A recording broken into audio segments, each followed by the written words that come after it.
What's up and welcome to KplusGaming Corner, and in this Remnant 2 video, I'm sharing a build I've been using that's been carrying me through Apocalypse mode, and it's turning out to be a really fun way to play the game, even on the highest difficulties.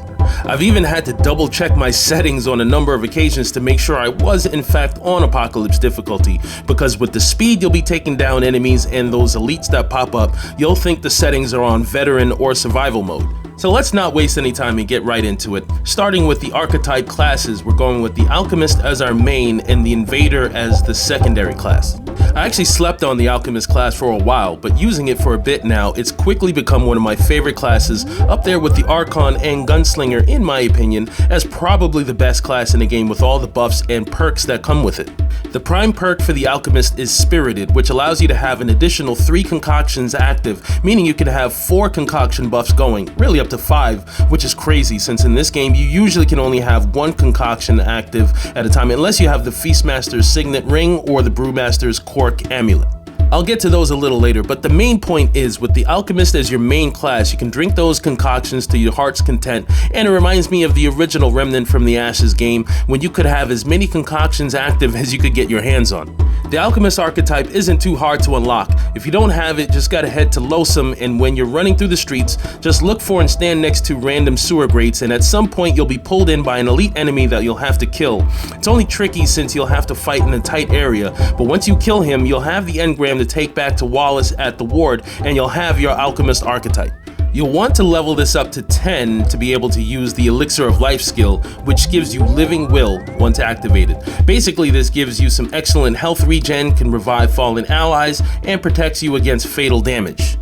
It's like the Challenger prime perk that allows you to cheat death. Only thing is, that one can only happen once every 10 minutes. Living Will can revive you every 72 seconds, and you can get that much lower depending on how spec'd into cooldown reduction you are. I'm currently at 32.6 seconds, so even on Apocalypse, this makes me pretty hard to kill.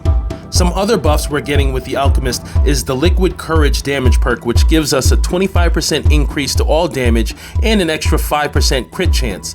The Alchemist also grants you the Potency trait, which doubles consumable duration, so those concoctions, which usually last 60 minutes, are now active for 2 hours, which is insane.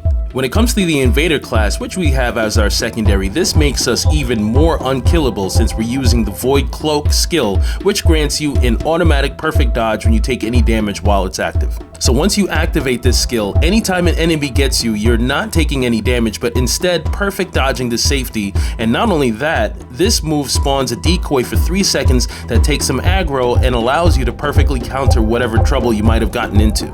The Invader class is also useful due to the Shark damage perk, which states that sprinting and evading are adding stacks of momentum, which is increasing ranged and melee damage, as well as crit chance, and this damage perk stacks. The Invader archetype can be found on Root Earth, so you'll have to proceed through the main story a bit, and it's a little complicated to explain and kinda outside the scope of this video, but I did explain in my How to Unlock the Archon video how to get it, and once you do get your hands on it, it's one of the more fun archetypes to play around with.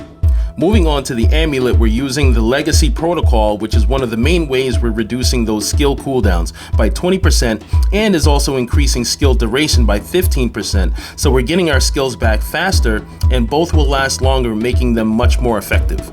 This is a new amulet that came with the recent Awakened King DLC. It's a random drop now on Nerude, so just run around and explore and you'll eventually find it. For the rings, this is really flexible here as there are multiple rings that could work really well in this build. I'm going with the Stone of Continuance, which gives us another 25% skill duration, so we're making both the Elixir of Life and Void Cloak last even longer. This can be found as another random drop in Nerude. I believe you gotta find it near the Tower of the Unseen. I think that's where you can find it. If you've seen it drop elsewhere, let me know in the comments, as that would be really helpful, but otherwise, happy hunting. I'm also using the Feastmaster's Signet, which gives us 1 more active concoction that we can have. So that's how we have our 5 concoctions, which is, I'd still say, is crazy. The ones I use most often are Mudtooth's Tonic, Dark Cider, Bark Extract, Xenoplasm, and Chilled Steam, but there's quite a few here that could be considered. For this ring, you'll need to be in Loathsome again, and we'll need the Great Hall Feast Room to spawn. It's behind the fireplace, so you just need to crouch and go through the fire to access a hidden area.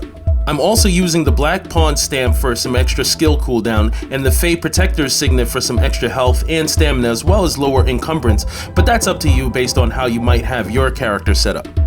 Some honorable mentions you might also consider are the excess coil, the feedback loop since you'll be perfect dodging a lot, matter of fact I think I'm going to be switching this one in, or maybe stream coupler where using your skills regenerates some health over time. The weapons are also flexible here. I'm using the Nightfall with the Extender Mutator, but could easily switch to the Chicago Typewriter or even the Monarch, which is pretty fun to use. I'm almost always using the Enigma as my side weapon, but the MP60 or Bolt Driver could also be really fun to try out with this build. For the Relic, because the Alchemist class is so good at healing with the skill we're using, I'm running with the Enlarged Heart since we don't need as many. This one doubles the use speed, so we use it that much faster, minimizing those deaths where it takes forever to heal. Now, I mentioned that we don't need as many hearts, and the reason why I mentioned that is the only thing about the Enlarged Heart is you only get half of the uses, so instead of the max of 10, you only get 5, which is fine, because like I said, you'll be healing yourself often with the Elixir of Life Alchemist skill. That's all personal preference though. You can run with whichever relics you feel comfortable with. For the relic fragments, I'm going with some more skill duration, skill cooldown, and some extra health, which is always nice when you can fit that in. The Enlarged Heart's fairly easy to get since you just need to check with Cass. She restocks her inventory every 30 minutes, I believe, so you can just buy it off of her for some scrap. The traits are also pretty flexible, but I'm mostly spec'd into Vigor, of course, Endurance, Spirit, Expertise, Siphoner for some lifesteal, Barkskin for some damage reduction, Swiftness, and Fortify. There's a lot of room to experiment here, so mix and match and let me know down below which traits you're running with. There you have it, that's the build, Spirited Trickster, which makes even Apocalypse difficulty extremely doable. Thanks so much for watching, and do give this video a thumbs up if you haven't already. It really helps out the channel as we're still growing and every little bit helps. If you like what you see, do consider subscribing and hitting that notification bell in order to make sure you're getting all the updates on when I'm going live and whenever new videos are dropping. I love you guys and appreciate all your support. I'll catch y'all on the next one.